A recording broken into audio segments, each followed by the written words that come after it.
নমস্কার, জয়শ্রী গণেশ। আজকে আলোচনা করব নক্ষত্র চিত্রাকে নিয়ে।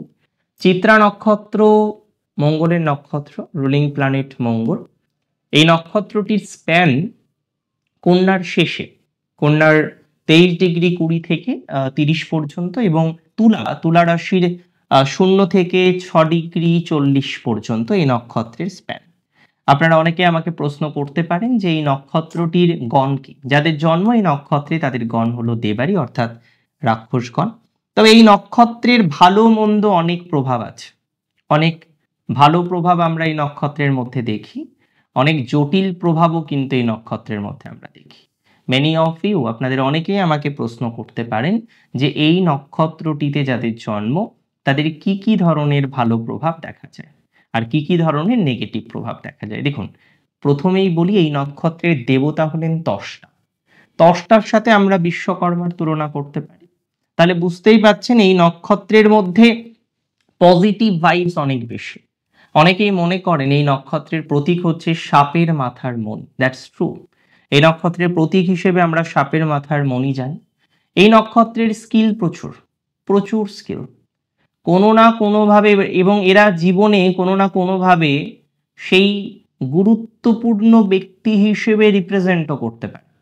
একটা সার্টেন টাইমের পরে এদের নিজেদেরকে সেই জায়গায় সুপ্রতিষ্ঠিত করার চেষ্টায় এরা সাকসেসফুল হয়।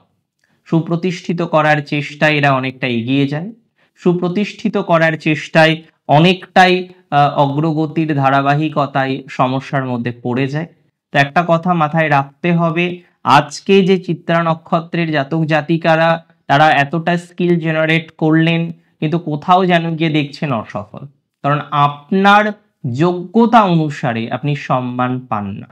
অনেক ক্ষেত্রে আমরা দেখেছি চিত্রা নক্ষত্রের জাতক জাতিকারা তারা যোগ্যতা অনুসারে কিন্তু ফলাফল লাভ করতে পারেন না। যোগ্যতা অনুসারে তাদের ফলাফল লাভে নানা রকমের প্রতিবন্ধকতা তৈরি হয়। তাহলে এখানে যেটি খুব গুরুত্বপূর্ণ আপনাদের জন্য, যে যোগ্যতা অনুসারে কাজ করতে হবে। আপনি সঠিক যোগ্যতা অনুসারে কাজ করতে না পারলে আপনার জন্য সমস্যা। তাহলে যতটা সম্ভব যোগ্যতা অনুসারে কাজ করুন, এটা আপনার জন্য আবশ্যক বা আপনার জন্য গুরুত্বপূর্ণ। অনেক সময় দেখা যাচ্ছে যে আপনি কম্প্রোমাইজ করেন, যে আপনি একটা কাজ করলেন তার একটা নির্দিষ্ট পারিশ্রমিক হয়, বাট আপনি কম্প্রোমাইজ করলেন, ঠিক আছে, নো ইস্যুস। এটা করা যাবে না। আপনার কম্প্রোমাইজটাকে বুঝতে হবে যে কতটা কম্প্রোমাইজ আপনি করছেন। এই কম্প্রোমাইজটা যদি মাত্রা অতিরিক্ত হয় তাহলে আমি সাজেশন দেব সব ক্ষেত্রে কম্প্রোমাইজ না করার জন্য। ইয়েস, কিছু ক্ষেত্রে আপনি কম্প্রোমাইজ করছেন, দ্যাট আই ক্যান অ্যাকসেপ্ট, ঠিক আছে, কিছু ক্ষেত্রে আপনি কম্প্রোমাইজ করুন, বাট সব ক্ষেত্রে রেগুলার বেসিসে কম্প্রোমাইজ করবেন না। It can create great problem. এটা আপনার জন্য ক্ষতিকারক হতে পারে, বিকজ আপনার ফিউচারের জন্য ক্ষতিকারক হতে পারে। তাহলে প্রথম যে সাজেশন আমি চিত্রা নক্ষত্রের জাতক জাতিকাদের দিতে চাইবো, যে তাদের মধ্যে স্কিলের অভাব নেই, তাদের মধ্যে স্কিল যথেষ্ট পরিমাণে রয়েছে, but to be very honest তারা শো অফ করতে পারে না, তারা শো অফে বিশ্বাসীও না। ঠিক আছে, দরকার নেই সব ক্ষেত্রে শো অফ করার, বাট অন্তত পক্ষে যদি যোগ্যতা অনুসারে সম্মান না পান, যে জায়গায় যোগ্যতা অনুসারে সম্মান পাচ্ছেন না সেই জায়গা থেকে বেরিয়ে আসুন। যে জায়গায় আপনার যোগ্যতা অনুসারে ফলাফল পাচ্ছেন না সেই জায়গা থেকে বেরিয়ে আসুন। It is very important. যেখানে সম্মান পাওয়া যাচ্ছে না সেই জায়গা থেকে বেরিয়ে আসা, এবং এটি যদি আপনি নিরবিচ্ছিন্নভাবে চেষ্টা করেন আপনার সাকসেস রেট অনেকটা বাড়বে। আপনার নিরবিচ্ছিন্নভাবে এই জায়গাটিকে নিয়ে, এই ম্যাটারটিকে নিয়ে ভাবা উচিত। আর আমি মনে করি প্রপারলি আপনি যদি ভাবতে পারেন সেটা আপনার জন্য ভালো। দেখুন, কোয়ালিটি প্রচুর, ডুয়াল দক্ষতা আছে। কেউ চাকরি করেন, সাথে ব্যবসা করবেন ভাবছেন চিত্রার মধ্যে, কেউ ভাবছেন না সেলফ প্রফেশনে যাবেন, অর্থাৎ মাল্টিপল কোয়ালিটি দে হ্যাভ। আমরা চিত্রা নক্ষত্রের মধ্যে নানা রকমের কোয়ালিটি দেখতে পাই, মাল্টিপল কোয়ালিটি দেখতে পাই। কিন্তু প্রবলেম যে জায়গাটায় আমরা চিত্রার ক্ষেত্রে দেখি, এত কোয়ালিটি থাকা সত্ত্বেও প্রথমত আমি বললাম যে একটা পার্টিকুলার ডিসিশনে না আসতে পারে। হয়তো দেখা যাচ্ছে আপনার মধ্যে আর্টিস্টিক নেচারটা খুব বেশি, বাট পরিবারের চাপে, অন্য কারোর পরামর্শে আপনি চাকরি করেন, আপনি আর্ট নিয়ে ভাবতে পারেন না, বা ভাবলেও সেই অর্থে ভাবতে পারেন না। তাহলে যাদের আর্টিস্টিক নেচার থাকা সত্ত্বেও একটা বেটার জায়গা তৈরি করতে পারছেন না, যাদের আর্টিস্টিক নেচার থাকা সত্ত্বেও কোনো একটা জায়গায় গিয়ে বারংবার একটা প্রবলেমের জায়গা হচ্ছে, আমি আপনাকে সিওরিটি দিচ্ছি তাদের পজিটিভ ভাইবস বাড়বেই। এবং ডেফিনেটলি এখানে আপনাকে কি করতে হবে, কি ভুল আছে এখানে আপনার, যোগ্যতা অনুসারে কাজ করুন। যেখানে দেখছেন যোগ্যতম হিসেবে আপনি বিবেচিত হচ্ছেন না বা যোগ্য হিসেবে আপনি বিবেচিত হচ্ছেন না, সেই জায়গাটাকে স্কিপ করুন। এটা খুব দরকার।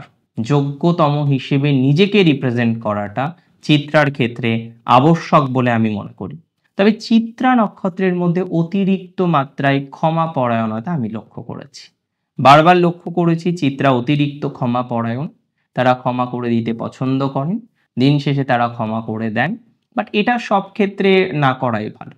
কিছু কিছু ক্ষেত্রে আপনি ক্ষমা করে দেন, ঠিক আছে, নো ইস্যুস, সেটা করতে হয়। মানুষ যদি ক্ষমা না করে কি করবে, অমানুষ ক্ষমা করবে? ডেফিনেটলি না। তাহলে ক্ষমাশীলতা আমাদের মধ্যে রাখতে হবে, বাট অতিরিক্ত জিনিসটা ভালো নয়। একই মানুষকে বারবার ভালো নয়, বারবার একই ম্যাটারকে ভালো নয়। তো আমরা চিত্রার মধ্যে বারবার দেখি অতিরিক্ত ক্ষমা পরায়ণতার জায়গা কিন্তু তৈরি হয়ে যায়, এটা ইম্পর্টেন্ট। সেকেন্ড চান্স আপনি দিন, বাট আমি বলবো বুঝে দিন, সকলকে নয়। সকলকে সেকেন্ড চান্স দেওয়া আপনার জন্য অনুচিত। সকলকে সেকেন্ড চান্স দিয়ে নিজেই তো বারবার বিপদে পড়ে যান। সো কেন সকলকে সেকেন্ড চান্স দিতে যাবেন? যে যোগ্য তাকে সেকেন্ড চান্স দিন, যে যোগ্য নয় তাকে সেকেন্ড চান্স দেওয়ার কোনো দরকার নেই। আর আমি বারবার লক্ষ্য করেছি চিত্রা নক্ষত্রের জাতক জাতিকাদের ক্ষেত্রে তারা সেকেন্ড চান্স বারবার দেয়, second, third, fourth, fifth, sixth continue চলতে থাকে। Please don't do that. একবার যে মানুষটির প্রতি অবিশ্বাস এসেছে, যার প্রতি বুঝতে পেরেছেন সে থার্ড পার্টি, থার্ড রিলেশনশিপে গিয়েছে, নো, সেকেন্ড চান্স হঠাৎ করে দেওয়া যাবে না। এবং চিত্রার সব থেকে উল্লেখযোগ্য বিষয় হচ্ছে নিজের সম্পর্কে পরিচিত। সে জানে যে নিজের কতটা স্কিল আছে, সে জানে কি কি করতে পারে, সে জানে তার দক্ষতা সম্পর্কে, কিন্তু যেটি তার দক্ষতা সেটিকে পূর্ণ বিকশিত না করে অন্য ম্যাটারে পরিকল্পনা করা। তাহলে এটা তো খুব ইম্পর্টেন্ট যে আপনি আপনার স্কিলকে পূর্ণ বিকশিত না করে অন্য ম্যাটার নিয়ে যদি বারংবার ভাবেন, তাহলে তো সমস্যা আসবেই। তাই আপনাকে বুঝতে হবে কোথায় আপনার স্কিলটা ডেভেলপমেন্ট করা উচিত, কোথায় আপনার স্কুলটাকে ডেভেলপমেন্ট করা উচিত নয়। তো একটা বিষয় মাথায় রাখুন যে আপনি পরিকল্পনা করে সঠিক পরিকল্পনার অধীনে নিজেকে নিয়েছেন। আপনি বুঝতে পারছেন আপনার কোয়ালিটি এখানে আছে, এই বিষয়ে আপনি দক্ষ, সেই বিষয়গুলিতেই এগোনোর চেষ্টা করুন। আমি বিশ্বাস করি, আমি মনে করি এইভাবে যদি আপনি এগোতে পারেন 100% ভালো ফল পাবেন। এইভাবে যদি আপনি এগোতে পারেন 100% ইমপ্রুভমেন্টের জায়গা আসবে। এইভাবে যদি আপনি এগোতে পারেন অনেক বেশি গ্রোথ বা অপরচুনিটিস আপনি কিন্তু আপনার জীবন চক্রে লাভ করতে পারবেন। প্রবলেম আছে, সমাধানও আছে। প্রত্যেকটা প্রবলেমের নিশ্চিত সমাধান থাকে। কিছু দোষ, কিছু ত্রুটি, কিছু ভুল আমাদের সংশোধন করে নিতে হয়, আর সেই সংশোধনের মাধ্যমেই নতুন রাস্তা জীবন চক্রে আসে। আমিও বিশ্বাস করি, আমি আশা রাখি আপনি আপনার জীবনের ভুলগুলিকে নিশ্চিতভাবে সংশোধন করে নিতে পারবেন। অনেক ভালো থাকুন আপনারা প্রত্যেকে, সুস্থ থাকুন, স্বাভাবিক থাকুন এবং দিনোত্তর দিন আপনাদের প্রত্যেকের শ্রীবৃদ্ধি ঘটুক সেই কামনা রেখে, সেই বাসনা রেখে আজকের অনুষ্ঠান এখানেই শেষ করছি। জয় শ্রী গণেশ।